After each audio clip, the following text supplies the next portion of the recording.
Welcome back to the Angry Man Podcast with Jason and Greg.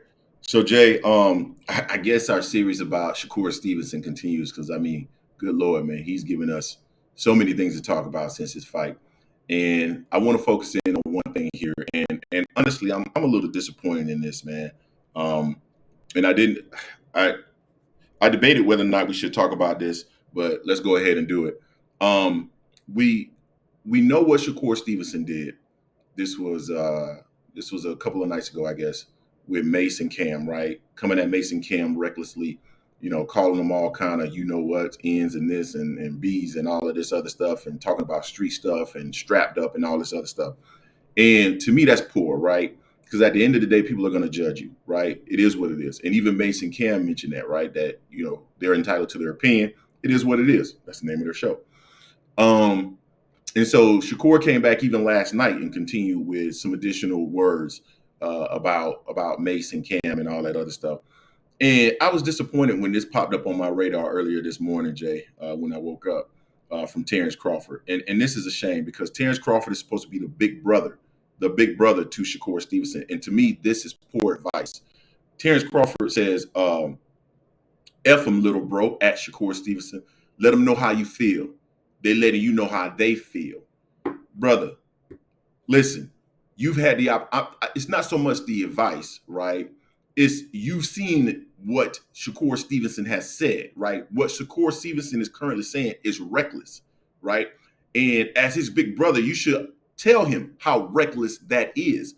Threatening guys who are affiliated, connected with other street dudes is not wise. Getting upset to this extent about people criticizing you is not wise. Being this sensitive about criticism is not wise, right? Because that's going to get into your head. So to me, this is bad advice from Terence Crawford. Why would you give your little brother, somebody you should be aiding and guiding because you've been there, why would you give him this advice?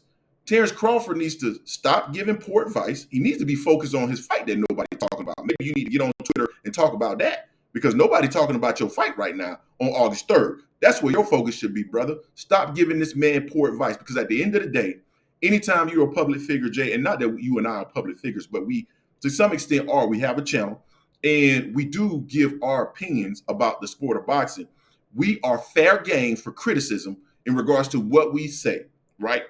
I've been cooked in the comment section multiple times. They roast me in the Discord. And if you guys are interested in the Discord, please, we'll drop that in the link. But at the end of the day, you're going to get criticized, Jay. It's a part of the game when you're a public figure, and you cannot be so sensitive that you just your response is to curse and threaten and all that other stuff, bro. Because there's some street guys out there that will handle that. So to me, that's not wise. Not at all. At the end of the day, hey, people are going to criticize you. Take it for what it's worth. Look at what it is they're saying. If there's some validity to it, then examine it, incorporate it into what it is that you're doing, and move on. If there's no validity in what they're saying, then leave it alone and move on. But threatening people is not a good look. Being sensitive, having rabbit ears, not a good look. Jay, what's your thoughts on that?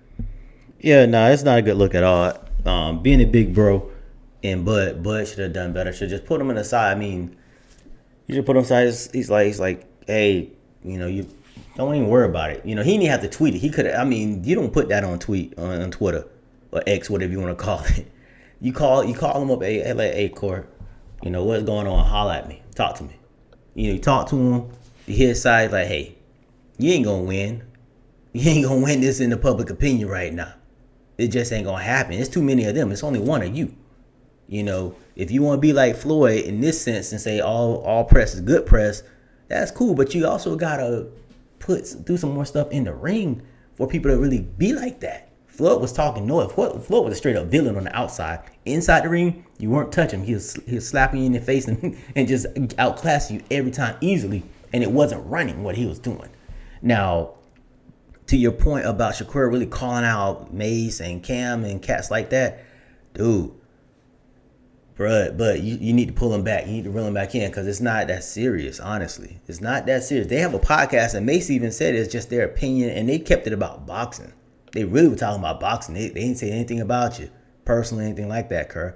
So, but you should have pulled him aside, like, hey, you want to have a conversation? You actually got Cam's number because Cam talked about you talked to Cam and said, Cam, you need to have some real cats on your show. You text them. That's according to what Cam said on an interview. So you got their number. Hit them up. They were just talking about the fight. They got jokes on everything. If it's out there, to your point, Greg, if it's out there in public consumption, it's out there to be criticized, good and bad. You can't just think everything's going to be good for you. No matter how great you do, someone's going to find something negative in it. In this case here, you had a fight. You won. You obviously won that fight, but you oversold it, saying what you were going to do and you didn't deliver. That's why everyone came at you. That's why Mason and Cam were cracking jokes. They crack jokes about everybody. Heck, they even cracked jokes about Frank Martin and Tank about how Frank looked after that. You didn't see Frank getting all in his feelings and everything. You gotta have thick skin. And Bud being the big homie, you need to let him know that. You gotta take money your way. He wants to really follow you, dude. He's trying to follow you, but he's not you. He's not you outside the ring. He's damn sure ain't you inside the ring.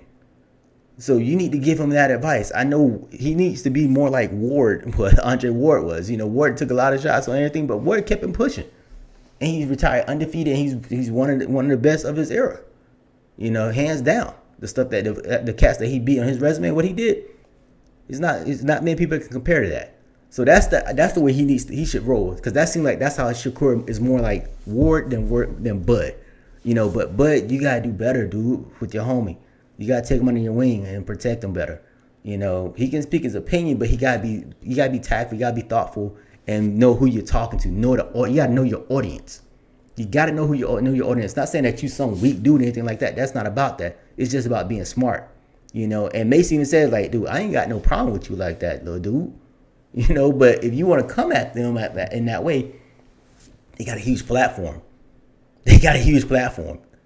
And they just gonna keep cooking you and cooking you and cooking you. It's gonna get worse, and you're not a thick-skinned dude to really take a lot of that. So just chill out with that. And Bud, call him, holler at him, tell him like, hey, Shakur, just chill, enjoy your girlfriend, your kids right now, and just stay off of that. Or just hit them up privately, ask them to do an interview with them so y'all can squash the beef that way. Do it like that. Facts. No, I don't disagree with anything you're saying. Bringing street stuff into a conversation about your boxing skills and your performance makes absolutely no sense. And Terence Crawford gave him some really, really, really poor advice. Should have done that offline and gave him some different advice. So you guys tell us what you think in the comment section. Don't forget to hate, like, comment, and subscribe. I know some of y'all will be cooking us in there, but guess what? We won't be threatening y'all on no street stuff later on. Nope. Until next time, peace.